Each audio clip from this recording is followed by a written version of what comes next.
Jim Keegan, you don't think the Fed's going to raise rates in 2015? Why not? Our core base case here at Seix Investment Advisors is that the Fed would like to raise rates. We think that they are data dependent, and the data that they've been dependent upon has been the stock market. The economy is fundamentally not that strong. The U.S. is not the oasis that everybody thinks it is.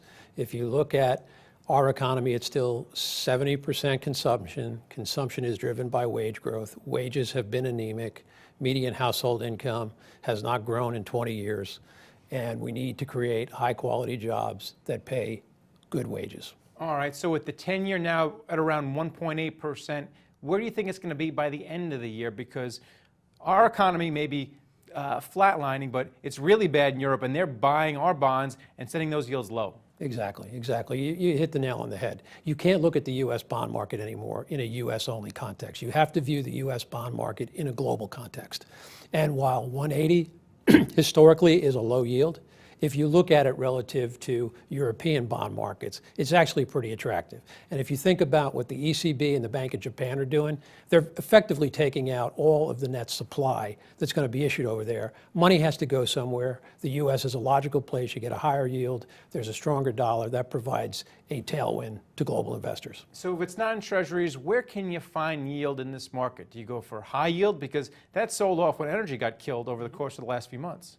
Yeah, I think there's, depending upon your risk appetite, you could look at high yield. It's much more attractive than it was 6 months ago. As you pointed out, a lot of that energy related. The energy sector is the largest part of the high yield index now. But investment grade corporate bonds, mortgage-backed securities, commercial mortgage-backed securities, some asset-backed securities. We think there's going to continue to be strong demand for high quality U.S. fixed income assets. All right, so to bring it all back home, what's going to happen if the Fed keeps rates low for not just this year, but next year and all the years going forward? I mean, what's the end result of that? What are the implications? The implications are that you have a significant misallocation of capital, bubbles, okay? One of the big problems here is, I talked about income. Income is so important to our economy, and the most stimulative thing that the Fed could do, in our opinion, is to raise rates. They just haven't been able to do it. They're afraid of what the stock market is going to do if they start raising rates. The terminal rate for the federal funds rate is nowhere near what the Fed thinks it will be. They should raise rates. When they do raise rates, in our view, it's not a 2015 event, but it'll be very, very, very gradual. So we're not going back to high rates. So one more question. What do you think this means for the stock market in 2015?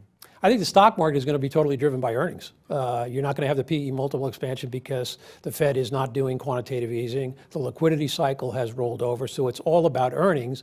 And if you think about earnings for a second, this might be the first year where we have negative year-over-year growth in earnings for a while, largely driven by the energy sector with lower energy prices and then a strong dollar's impact on multinational earnings. All right, thanks a lot, Jim Keegan. Thank you, Greg. Thank you for watching The Street.